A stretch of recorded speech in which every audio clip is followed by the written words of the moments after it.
Nigeria knows that they cannot defeat MAZI NNAMDI in court. But the only strategy they are using is to keep him there until he becomes very old, until he does not have energy again to fight for Biafra before they will release him. That is their strategy. Listen to what he said in the court. I believe in him. In this court, I'll defeat the government of Nigeria. Here, Jehovah will see it. Where is the treasonable felon? Where is it? All these years, journalists are having treasonable treason.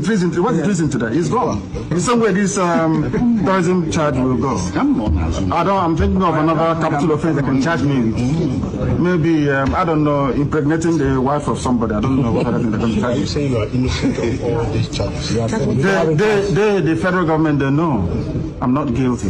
My only guilt is that I'm fighting for my people. And I will fight for them. Okay, so for justice and fairness and equity everywhere. Our family is based on 4 cardinal points. You must be without fear before your enemies. You must speak the truth always, even if it leads to your death. You must help the poor and those who cannot help themselves. And be of good character that God may love thee. That's who we are.